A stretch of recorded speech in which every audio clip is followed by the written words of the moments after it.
Uppal stadium వేదికగా జరిగిన RCB versus SRH మ్యాచ్లో ఆర్సీబీ టీం ఘన విజయం సాధించింది. ఎస్ఆర్హెచ్కి గట్టి దెబ్బ కొట్టింది. అంచనాలను తారుమారు చేసి మరీ ఈ మ్యాచ్లో భారీ తేడాతో విజయం సాధించారు. అసలు ఆర్సీబీ టీం అంతలా డామినేట్ చేస్తారని అసలు ఎవరూ ఎక్స్పెక్ట్ చేసి ఉండరు. ముఖ్యంగా ఈ మ్యాచ్లో వాళ్ళ బౌలింగే పెద్ద బలంగా మారిందని చెప్పుకోవచ్చు. ముందుగా టాస్ గెలిచి తెలివిగా బ్యాటింగ్ ఎంచుకున్న ఆర్సీబీ టీం అసలు ఎక్కడ కూడా తడబడకుండా ఓవర్కి 10 పరుగుల చొప్పున స్కోర్ చేస్తూ వచ్చారు. పవర్ ప్లేలో 2 వికెట్లు పడినప్పటికీ స్కోర్ వేగమైతే ఎక్కడా కూడా తగ్గలేదు. పవర్ ప్లే ముగిసేసరికి టీమ్ స్కోర్ 61 పరుగులు, 2 వికెట్లు కోల్పోయింది. రజత్ పతిదార్ అయితే పూనకం వచ్చినట్లు ఆడాడు. కేవలం 20 బంతుల్లోనే 50 పరుగులు చేసి స్కోర్ను వేగంగా ముందుకు తీసుకెళ్లాడు. ఒక పక్క కోహ్లీ యాంకర్ ఇన్నింగ్స్ ఆడుతుంటే పటిదార్ మాత్రం విశ్వరూపం చూపించాడు. మార్కండే వేసిన 11వ ఓవర్లో అయితే వరుసగా 4 సిక్సర్లు బాధేశాడు. ఈ మ్యాచ్లో ఎస్ఆర్హెచ్ బౌలర్లు తేలిపోయారనే చెప్పాలి. ఒక్క ఉనద్గత్ అండ్ షాబాజ్ అహ్మద్ తప్పిస్తే అందరూ కూడా 10+ ఎకానమీతో బౌలింగ్ చేశారు.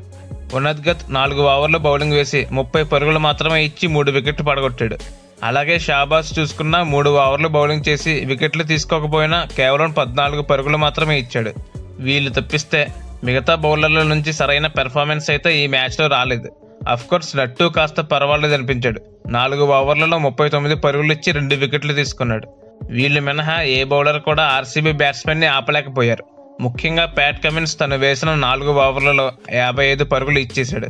భువనేశ్వర్కి 1 ఓవరే ఇచ్చి కమిన్స్ కెప్టెన్సీలో కాస్త పొరపాటు చేసి ఉండొచ్చు. పవర్ ప్లేలోనే భువీ చేత ఇంకో 2 ఓవర్లు వేయించుంటే బాగుండేది. ఎనీవే ఆర్సీబీ బ్యాట్స్మెన్స్ తలో చేయి వేసి స్కోర్ను 200+ దాటించారు. మిడిల్ ఓవర్స్లో ఉనద్గత్ స్పెల్ రన్స్ కట్టడి చేస్తే డెప్త్ ఓవర్స్లో నటరాజన్ స్పెల్ బాగుంది. లేదంటే ఆర్సీబీ టీమ్ స్కోర్ 230+ వచ్చిండేది. విరాట్ కోహ్లీ అలాగే రజత్ పతిదార్ ఇద్దరూ కూడా బ్రిలియంట్ పార్ట్నర్షిప్తో పాటు హాఫ్ సెంచరీస్ సాధించారు. ఇక 207 పరుగుల టార్గెట్తో బరిలోకి దిగిన ఎస్ఆర్హెచ్కి మంచి స్టార్ట్ అయితే రాలేదు. ప్రతి మ్యాచ్లోనూ పవర్ ప్లేలో కనీసం 80+ స్కోర్ చేసే ఎస్ఆర్హెచ్ టీం ఈ మ్యాచ్లో మాత్రం అంతగా ఆకట్టుకోలేకపోయారు. అఫ్కోర్స్ రన్స్ అయితే వచ్చాయి, కానీ పవర్ ప్లేలోనే 4 వికెట్లు కోల్పోయి పీకల్లోతు కష్టాల్లో పడ్డారు. ఎప్పట్లాగే అభిషేక్ షేక్ ఆడిస్తే ట్రావిస్ హెడ్ 1 పరుగు మాత్రమే చేసి క్యాచ్ అవుట్ అయ్యాడు. ఆ తర్వాత 12 బంతుల్లో 31 పరుగులు చేసి అగ్రెసివ్ మోడ్లో ఉన్న అభిషేక్ శర్మ కూడా పెవిలియన్కి చేరుకున్నాడు. ఆ తర్వాత ఆర్సీబీ తరపున ఇంపాక్ట్ ప్లేయర్గా వచ్చిన left arm orthodox spinner Swapnil Singh అయితే ఆర్సీబీకి డబుల్ బ్రేక్ త్రో అందించాడు. మార్క్రమ్ వికెట్తో పాటు డేంజరస్ క్లాసన్ వికెట్ కూడా తీసి ఎస్ఆర్హెచ్ ఫ్యాన్స్ అందరినీ సైలెంట్ చేసేశాడు. మార్క్రమ్ మరోసారి తన పూర్ ఫామ్ని కొనసాగిస్తూనే ఉన్నాడు. ఇక వీళ్ళిద్దరూ అవుట్ అయ్యాక వచ్చిన షాబాజ్ అహ్మద్తో పాటు నితీష్ కుమార్ రెడ్డి ఇద్దరు కూడా ఇన్నింగ్స్ను చక్కదిద్దుతారులే అనుకుంటే పవర్ ప్లే అయిన తర్వాత 8వ ఓవర్లో నితీష్ రెడ్డి, కరణ్ శర్మ బౌలింగ్లో అవుట్ అయిపోయాడు. ఇక బ్యాటింగ్లో మిగిలింది సమద్ ఒక్కడే.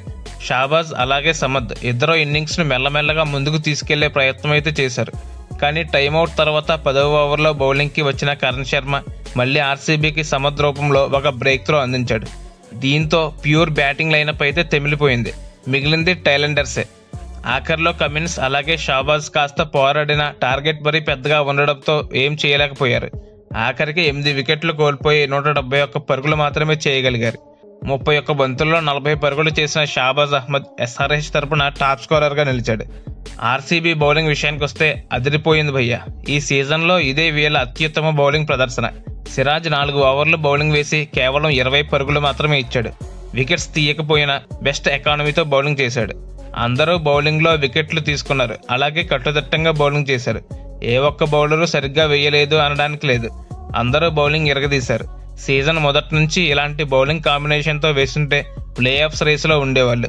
అంతా అయిపోయాక ఇప్పుడు ఫామ్లోకి వచ్చి ఉపయోగం లేకుండా చేసుకున్నారు. ఇక ఈ మ్యాచ్లో క్యామియో ఇన్నింగ్స్తో అదరగొట్టిన రజత్ పటిదార్కి player of the match award దక్కింది. ఎనీవే ప్లే ఆఫ్స్ రేస్లో ఉన్న టీమ్స్కి ఇది ఒక హెచ్చరికలా మారచ్చు. ఎందుకంటే ఇప్పుడు ఎస్ఆర్హెచ్ ఓడిపోయింది కాబట్టి ప్లే ఆఫ్స్ రేసు ఇంకా రసవత్తరంగా మారింది. 35 పరుగుల తేడాతో ఓడిపోయిన ఎస్ఆర్హెచ్ రన్ రేట్లో కాస్త వెనకబడ్డారు. పొజిషన్ అయితే మారలేదు, కానీ కింద ఉన్న 6 టీంలకు అడ్వాంటేజ్గా మారింది.